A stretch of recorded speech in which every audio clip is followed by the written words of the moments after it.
स्वामीनारायण हरे, स्वामीनारायण हरे। वचनामृत श्री कार्याणी प्रकरण का दूसरा। शापित बुद्धि।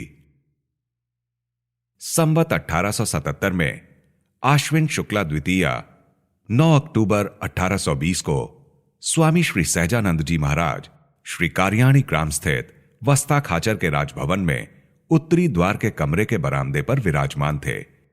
वे श्वेत वस्त्र धारण किए हुए थे। उनके समक्ष सभा में परमहंस तथा स्थान स्थान के हरिभक्त बैठे हुए थे। श्रीजी महाराज की आज्ञा से छोटे छोटे परमहंस निकट आकर प्रश्नोत्तरी कर रहे थे। उस समय श्रीजी महाराज बोले कि अच्छा, हम एक प्रश्न पूछते हैं। तब सभी बोले, पूछिए महाराज। तब श्रीजी महाराज ने प्रश्न पूछा कि किसी पुरुष की बुद्धि तो ऐसी होती है कि जिस दिन से सत्संग किया हो उस दिन से वह भगवान तथा संत के दोष देखा करता है, परंतु वह दोष उसके भीतर टिकता नहीं, मिट जाता है। इसी प्रकार उसे भगवान तथा संत के गुण तथा दोष दिखते मिटते रहते हैं, फिर भी वह सत्संग छोड़कर कभी भी नहीं जाता, क्योंकि वह बुद्धिमान है।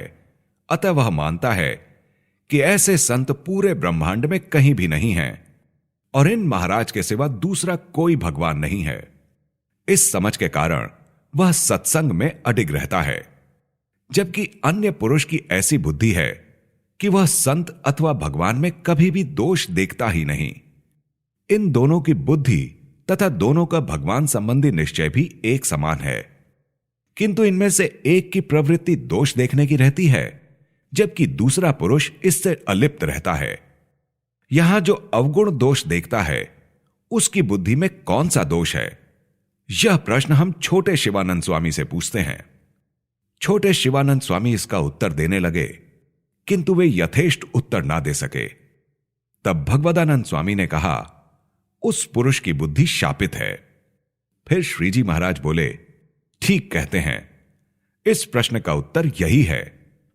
जैसे जगत में कहते हैं ना कि इसको तो किसी की हाय लग गई है, ठीक इसी तरह उसने बड़े संत अथवा किसी गरीब का दिल दुखाया हो या मां बाप की सेवा नहीं की हो, इसी कारण उन्होंने इसे शाप दे दिया हो, जिससे उसकी ऐसी कुबुद्धि बनी हुई है।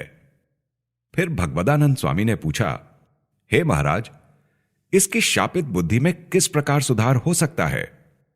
तब श्रीजी महाराज बोले, इसका विश्लेषण तो यह है कि हमने अपने माथे पर जो वस्त्र बांध रखा है उस पतले वस्त्र को और दरी जैसे मोटे वस्त्र को समान परिश्रम से नहीं धोया जा सकता। यह पतला वस्त्र तो थोड़ा सा साबुन लगाकर धो डालने पर वह तुरंत साफ हो जाएगा।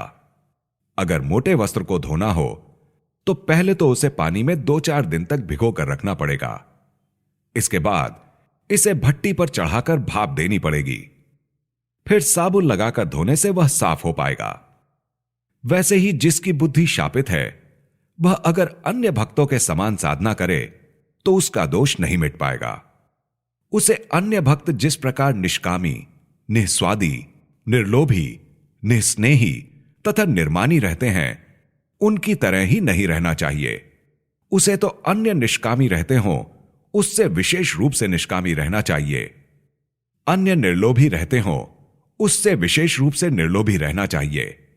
अन्य निस्वादी रहते हों उससे विशेष रूप से निस्वादी रहना चाहिए। अन्य निस्नेही रहते हों उससे विशेष रूप से निस्नेही रहना चाहिए तथा अन्य निर्मानी रहते हों उससे विशेष रूप से निर्मानी रहना चाहिए। और उसे दूसरों के सोने के बाद 1 घड़ी देर से सोना चाहिए, दूसरों की अपेक्षा अधिक मालाएं फेरनी चाहिए तथा दूसरों के उठने से पूर्व घड़ी भर पहले ही उठ जाना चाहिए। इस प्रकार दूसरों की अपेक्षा ऐसे नियमों का विशेष पालन करने से ही उसकी शापित बुद्धि मिटेगी, अन्यथा वह कभी भी नहीं मिटेगी। फिर बड़े शिवानंद स्वामी ने बड़े योगानंद स्वामी से प्रश्न किया कि कर्म मूर्तिमान है या अमूर्त? तब बड़े योगानंद स्वामी ने कहा, मुझे नहीं लगता कि मैं इसका उत्तर दे सकूंगा।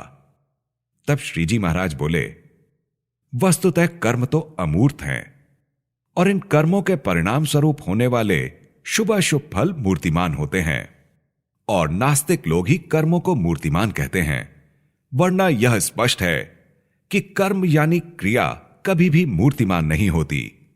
इस प्रकार श्रीजी महाराज ने बहुत सी वार्ताएं की, उनमें से ये तो अल्पमात्र लिखी गई हैं। इति वचनामृतम। इस प्रकार से श्री कार्याणी प्रकरण का दूसरा वचनामृत पूर्ण हुआ।